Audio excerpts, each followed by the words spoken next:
بسم الله الرحمن الرحيم الحمد لله رب العالمين الرحمن الرحيم مالك يوم الدين إياك نعبد وإياك نستعين اهدنا الصراط المستقيم صراط الذين أنعمت عليهم غير المغضوب عليهم ولا الضالين.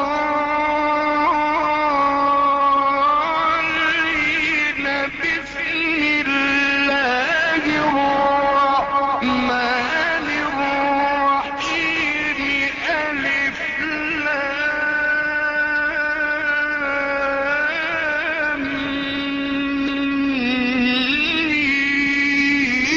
ميم ذلك الكتاب لا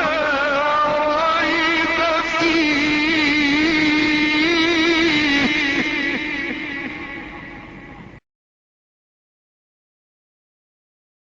اللهم لبيك لبيك لا شريك لك لبيك إن الحمد والنعمة لك الملك لا شريك لك لبيك اللهم لبيك لبيك لا شريك لك لبيك إن الحمد والنعمة لك الملك لا شريك لك لبيك اللهم لبيك لبيك لا شريك لك لبيك إن الحمد والنعمة لك الملك لا شريك لك.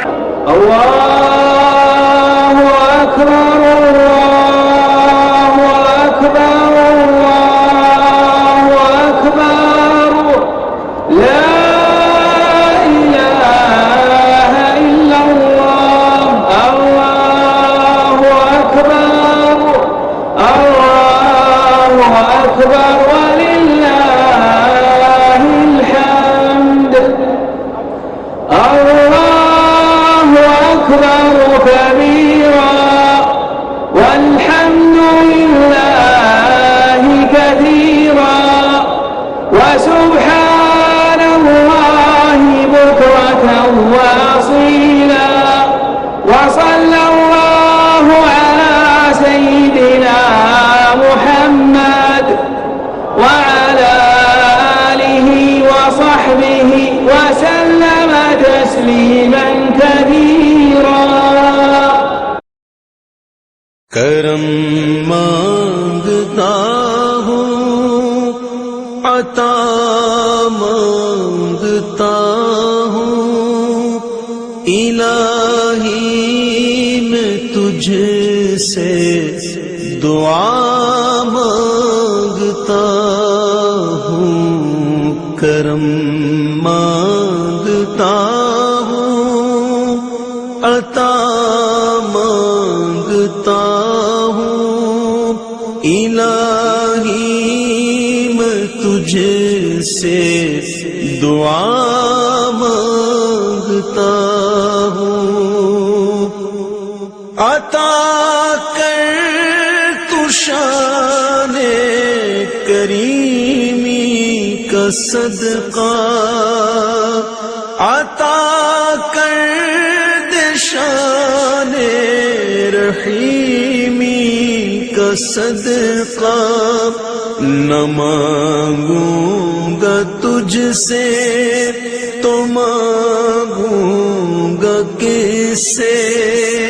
تیرا ہوں میں تجھ سے دعا مانگتا ہوں. کرم مانگتا ہوں عطا مانگتا ہوں الہی میں تجھ سے دعا مانگتا ہوں، جو مفلس ہیں ان کو تو دولت عطا کر، جو بیمار ہیں ان کو صحت عطا کر، جو مفلس ہیں ان کو تو دولت عطا کر، جو بیمار ہیں ان کو صحت عطا کر، مریضوں کی خاطر شفا مانگتا ہوں، الہی میں تجھ سے دعا مانگتا ہوں، کرم مانگتا ہوں، عطا مانگتا ہوں، الہی میں تجھ سے دعا مانگتا ہوں، جو نادار ہے کچھ نہیں جن کے پلے، انہیں بھی دکھا دے حرم کے تو جلوے، جو نادار ہے کچھ نہیں جن کے پلے، انہیں بھی دکھا دے حرم کے تو جلوے، حضوری ہو سب کی دعا مانگتا ہوں، الہی میں تجھ سے دعا مانگتا ہوں، کرم مانگتا ہوں، عطا مانگتا ہوں، الہی میں تجھ سے دعا مانگتا ہوں۔ لبيك اللهم لبيك، لبيك لا شريك لك لبيك، إن الحمد والنعمة لك والملك لا شريك لك، لبيك اللهم بسم اللہ الرحمن الرحیم۔ ناظرین اکرام، حجاج بیت اللہ الحرام، السلام علیکم ورحمۃ اللہ وبرکاتہ۔ رہنمائے حج عمرہ و زیارت مسجد نبی صلی اللہ علیہ وسلم، ہم آپ کی خدمت میں زیر نگرانی وزارت شؤون الاسلامی والاوقاف و دعوت و ارشاد مملکت سعودی عرب کے شعبہ مطبوعات و نشر کے تعاون سے پیش کرنے کی سعادت حاصل کر رہے ہیں۔ عالم اسلام کی معروف شخصیت فضیلت شیخ محمد بن صالح العثیمین رحمۃ اللہ علیہ فرماتے ہیں، حج اسلام کے 5 بنیادی ارکان میں سے ایک اہم ترین رکن ہے، اور یہ اللہ تعالیٰ کا احسان ہے کہ اس نے اپنے بندوں پر حج زندگی میں ایک بار فرض فرمایا۔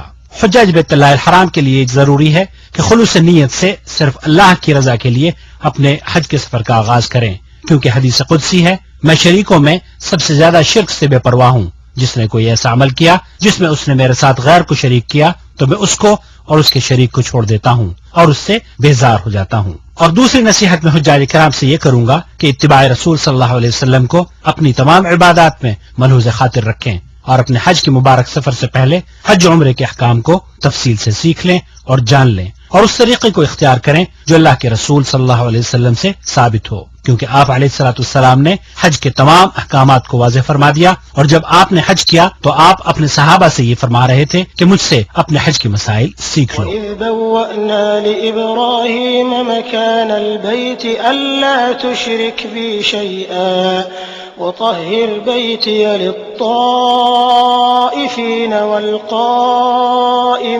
وَالرُّكَّعِ السُّجُودِ وأذن في الناس بالحج يأتوك رجالا وعلى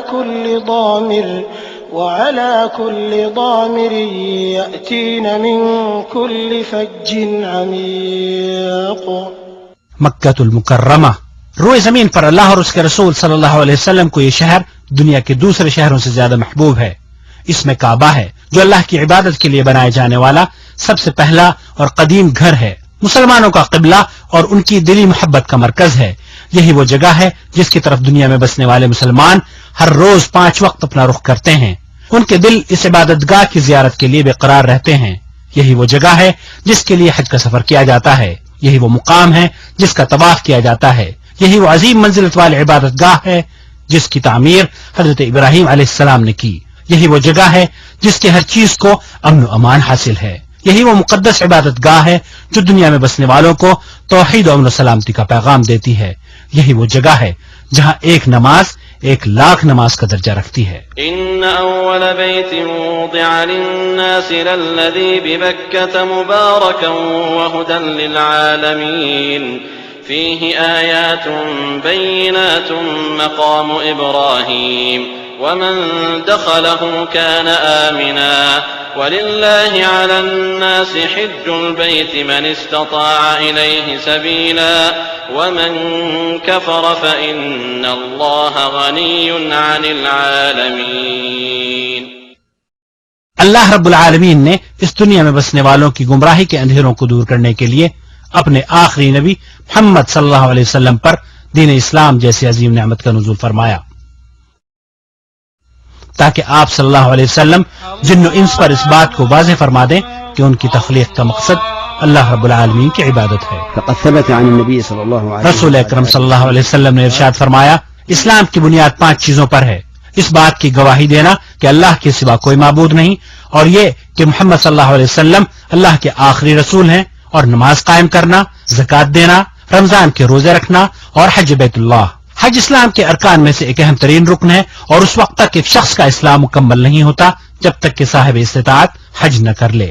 حج ہر اس مسلمان مرد و عورت پر زندگی میں ایک بار فرض ہے جو اس کی طاقت رکھتا ہو، اس کی طرف راستے کی استطاعت رکھتا ہو، عاقل ہو، بالغ ہو اور آزاد ہو. حج بیت اللہ کی ادائیگی کے لیے ہر سال دنیا کے تمام ممالک سے لاکھوں مسلمان اس مقدس زمین پر تشریف لاتے ہیں. ہم اس مقدس سرزمین پر آپ کو خوش آمدید کہتے ہیں. الحج اشہر معلومات فمن فرض فيهن الحج فلا رفث ولا فسوق ولا جدال في الحج وما تفعلوا من خير يعلمه الله وتزودوا فإن خير الزاد التقوى واتقون يا أولي الألباب.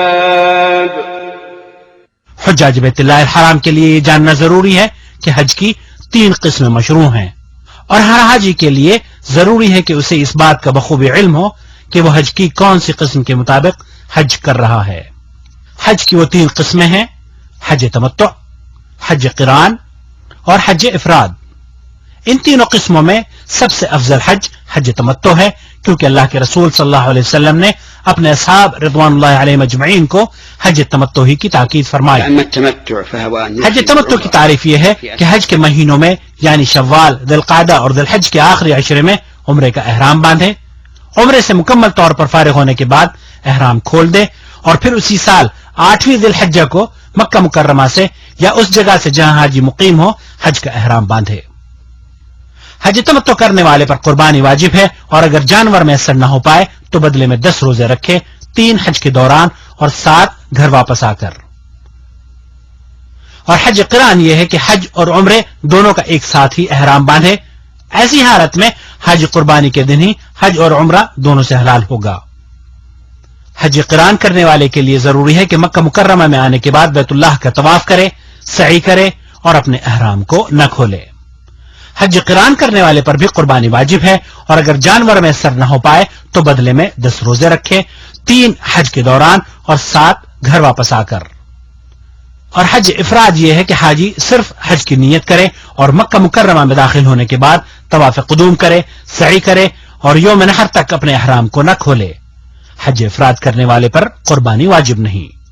حج کی تینوں قسموں میں سے سب سے افضل قسم حج تمتع ہے، اس کے بعد قران اور اس کے بعد حج افراد۔ حج کے ارکان عموماً احرام کے ساتھ شروع ہوتے ہیں، اور جس کا معنی یہ ہے کہ حاجی میقات پر پہنچ کر حج کی نیت کرتا ہے۔ میقات 5 ہیں۔ اللہ کے رسول صلی اللہ علیہ وسلم نے ان میقات کا تعین فرمایا ہے، اور حجاج کے لیے یہ ضروری ہے کہ ان میقات پر پہنچ کر اپنے حج عمرے کی نیت کرے اور احرام کو باندھے، اور وہ 5 میقات ہیں۔ ذوالحلیفہ مدینے والوں کے لیے ذوالحلیفہ ہے، اور آج کل ابیار علی سے احرام باندھا جاتا ہے۔ جحفہ شام والوں کے لیے جحفہ ہے، اور آج کل اس کے قریب رابغ نامی شہر سے احرام باندھا جاتا ہے۔ قرن المنازل نجد والوں کے لیے قرن المنازل ہے، یہ مقام آج کل السیل الکبیر کے نام سے جانا جاتا ہے۔ یلملم یمن والوں کے لیے یلملم ہے، جو کہ السعدیہ کے نام سے مشہور ہے۔ ذات عرق یہ اہل عراق یا اہل مشرق کا میقات ہے۔ مکہ مکرمہ کے لوگ مکہ سے ہی حج کا احرام باندھیں، اور اسی طرح اہل جدہ بھی جدہ ہی سے حج کا احرام باندھیں گے۔ لہذا حاجی اور معتمر کے لیے یہاں سے بغیر احرام کے گزر جانا جائز نہیں، اور جان بوجھ کر میقات سے بلا احرام باندھے۔ اگر کوئی شخص گزر جائے تو اس کے لیے ضروری ہے کہ وہ واپس اپنی میقات پر لوٹے اور احرام باندھے۔ بسم اللہ الرحمن الرحیم، الحمد للہ وحدہ والصلاة والسلام علی من لا نبی بعدہ، اما بعد۔ معزز سامعین، السلام علیکم ورحمۃ اللہ وبرکاتہ۔ سب سے پہلے میں عازمین حج کو مبارکباد پیش کرتا ہوں کہ آپ کو اللہ تعالیٰ نے حج ایسے مقدس فریضہ کی ادائیگی کے لیے منتخب کیا ہے، اور انشاءاللہ تعالیٰ جلد ہی آپ حرمین شریفین کی زیارت سے مستفید ہوں گے۔ اب میں ایک حدیث بیان کرتا ہوں جس کو انتہائی غور سے سنیں، اس لیے کہ ہماری ساری گفتگو کی بنیاد یہی حدیث ہے۔ آپ نے سیاہ ستہ کا نام سنا ہوگا۔ حدیث کی یہ 6 مستند کتابیں ہیں، ان میں سے ایک کا نام ابن ماجہ ہے۔ ابن ماجہ میں حضرت ابو ہریرہ رضی اللہ عنہ سے روایت ہے کہ حج کرنے والے اور عمرہ کرنے والے لوگ اللہ تعالیٰ کے مہمان ہیں۔ اگر وہ اللہ تعالیٰ سے کوئی سوال کریں تو ان کو دیا جاتا ہے، اور کوئی دعا کریں تو قبول کی جاتی ہے، خرچ کریں تو اس کا بدل دیا جاتا ہے، وہ بخشش چاہتے ہیں تو اللہ بخش دیتا ہے۔ بس آپ جس وقت اس مقدس سرزمین پر قدم رکھیں تو آپ یہ تصور کریں کہ آپ اللہ تعالیٰ کے مہمان کی حیثیت سے وہاں داخل ہو رہے ہیں۔ یہ تصور ہی آپ کو وہاں کے قیام کے دوران ایک خاص لذت دے گا۔ جیسا کہ ابھی بیان کیا ہے، اس مقدس سرزمین پر آپ اللہ تعالیٰ کے مہمان ہوں گے، اور اللہ خود آپ کا میزبان ہوگا۔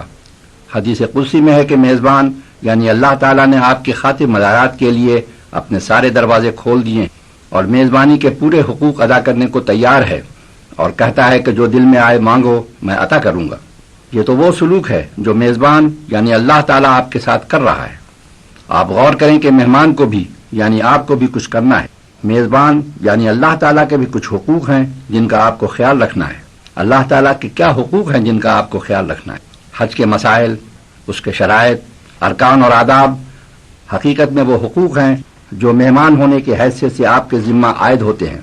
صرف مسئلوں کی حیثیت سے ہی نہیں بلکہ اللہ تعالیٰ کے مہمان ہونے کے خیال سے آپ کے لیے لازم ہے کہ حج کے مسائل، ارکان اور آداب کو سمجھیں، ان کا خیال رکھیں اور ان پر صحیح طرح سے عمل کریں۔ ابن امیر الحاج لکھتے ہیں کہ سب سے اہم چیز ان مسائل کا معلوم کرنا ہے جو حج کو جانے سے قبل، روانگی کے بعد اور حج کے دوران پیش آتے ہیں، کہ علم کا سیکھنا حضور اقدس صلی اللہ علیہ وسلم نے ہر شخص پر فرض کیا ہے۔ اس لیے حج کے فرائض، سنتیں اور جو چیزیں اس میں حرام اور مکروہ ہیں ان کا معلوم کرنا ضروری ہے، تاکہ ناواقفیت کی وجہ سے اس اہم فریضے کی ادائیگی میں نقصان نہ رہ جائے۔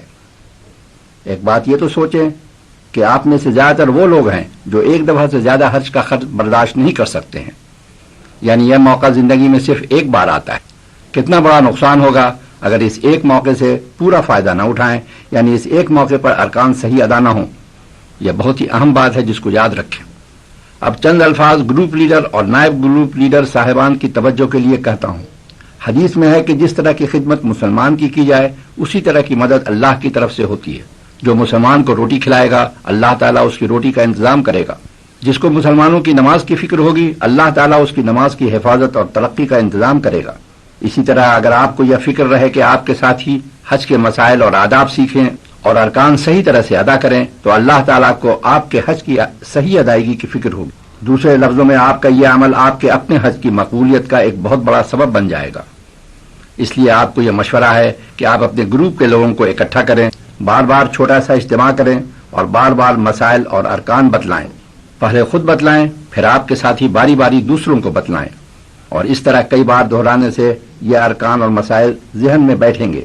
خیال رہے کہ ایک دفعہ کے سن لینے سے مسائل اور ارکان آپ کے ذہن میں پوری طرح نہیں بیٹھیں گے جب تک ان کو بار بار نہ دہرایا جائے، بلکہ جب تک آپ خود ان کو متعدد بار نہ دہرائیں۔ حج کے ارکان اور مسائل بتلانے سے پہلے آپ کو ایک ضروری بات بتلا دوں۔ ہمارے لوگ سمجھتے ہیں کہ معلم سب ارکان ٹھیک ٹھیک ادا کرا دے گا، اور یہی سب سے بڑی غلطی ہے۔ معلم اب ایک ادارہ ہو کر رہ گیا ہے، اور یہ ادارہ اسکول کے معمولی اساتذہ کو حج کے دنوں میں ملازم رکھ لیتا ہے اور حجاج کو ان کے حوالے کر دیتا ہے۔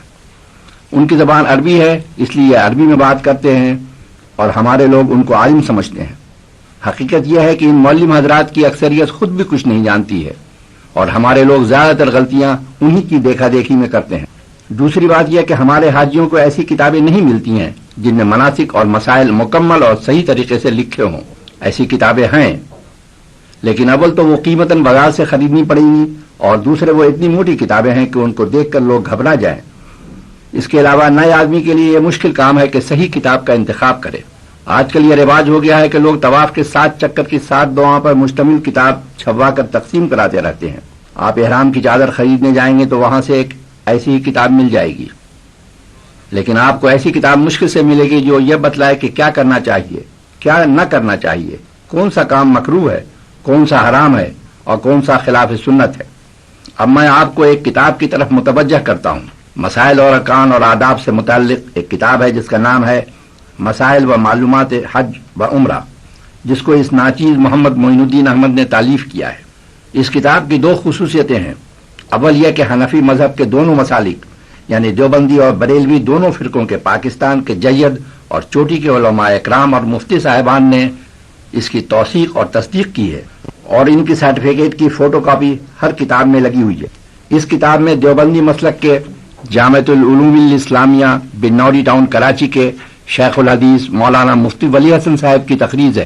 بریلوی مسلک کے جامعہ اسلامیہ گلزار حبیب کراچی کے مولانا مفتی محمد رفیق حسنی صاحب، دارالعلوم امجریہ کراچی کے مولانا مفتی ظفر علی نعمانی صاحب، اور مدرسہ عربیہ انوار العلوم ملتان کے شیخ الحدیث علامہ سید احمد سعید کاظمی صاحب کی تقریر ہے۔ دوسری بات یہ کہ اس چھوٹی کتاب میں آپ کو ہر وہ مسئلہ ملے گا جو کسی حاجی کو پیش آ سکتا ہے۔ یہ کتاب بلا معاوضہ دستیاب ہے۔ فی الحال یہ اردو اور گجراتی زبان میں موجود ہے، اور انشاءاللہ تعالی جلد ہی انگریزی میں ترجمہ ہو جائے گا۔ میری خواہش ہے کہ یہ کتاب ہر حاجی کو مل جائے۔ اگر آپ کے پاس یہ کتاب نہیں ہے تو ملنے کا پتہ نوٹ کر لیں۔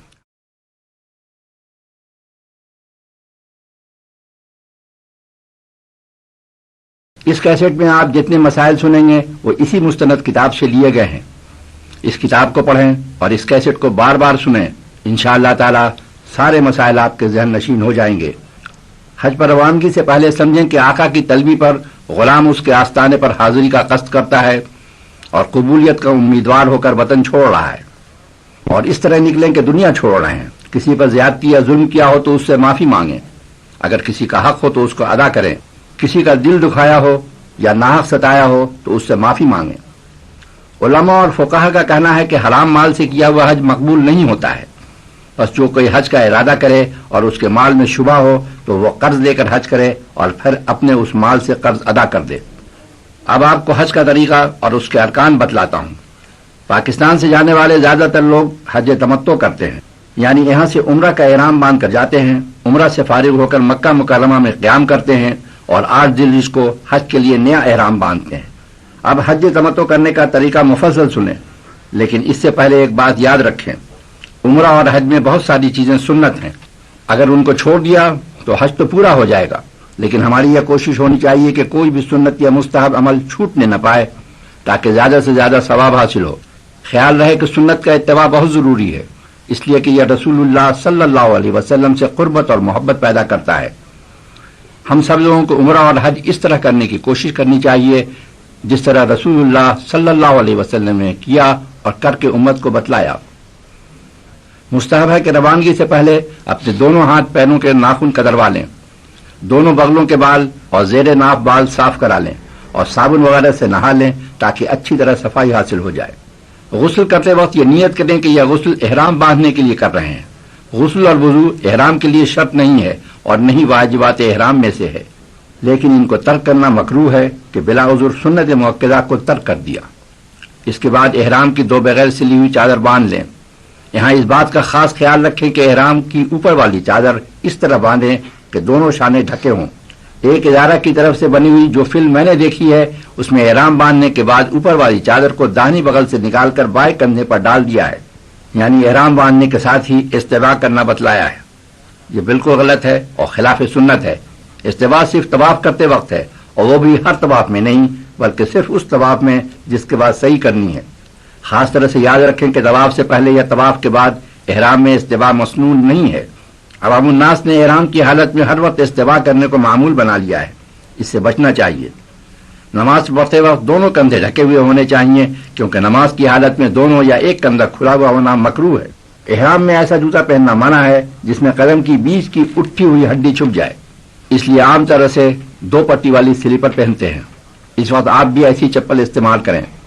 اگر احرام کی حالت میں ایسا جوتا پہنا جو بیچ قدم کی ابھری ہوئی ہڈی کو ڈھانپ لے تو 1 دن یا 1 رات کامل پہننے سے دم واجب ہو جائے گا، اور اس سے کم عرصے میں صدقہ یعنی 1.25 کلو گیہوں خیرات کرنا ہوگا۔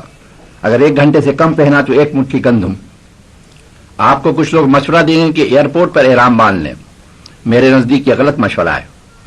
ایک فلائٹ سے تقریباً 300 یا کچھ زیادہ آدمی جاتے ہیں۔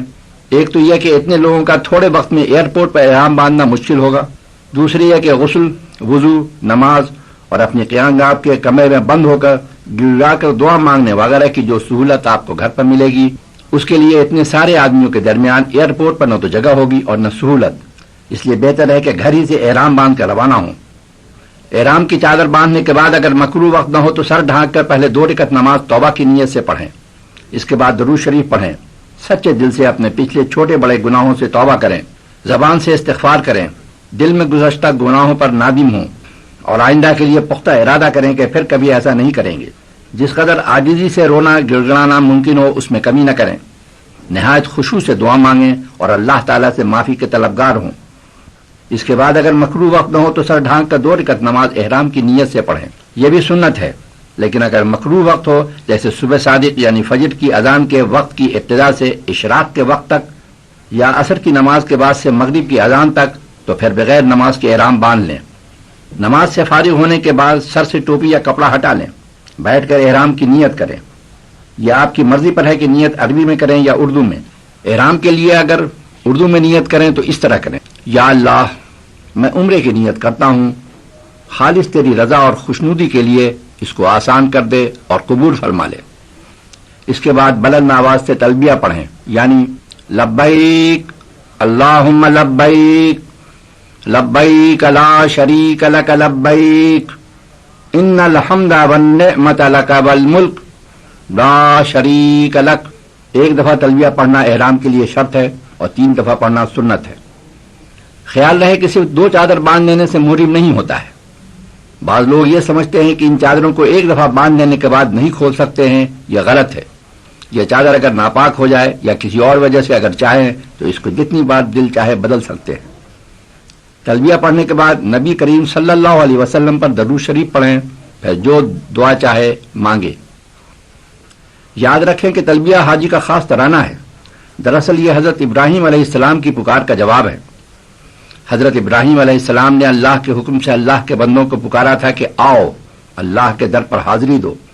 پس جو بندے حج یا عمرہ کی نیت سے احرام باندھ کر اللہ کے گھر کی حاضری کے ارادے سے جاتے ہیں وہ تلبیہ پڑھتے ہیں۔ گویا حضرت ابراہیم علیہ السلام کی اس پکار کے جواب میں عرض کرتے ہیں کہ اے ہمارے رب، تو نے اپنے مقبول بندے حضرت ابراہیم علیہ السلام سے ندا دلوا کے ہمیں بلوایا تھا۔ ہم حاضر ہیں تیرے حضور میں حاضر ہیں۔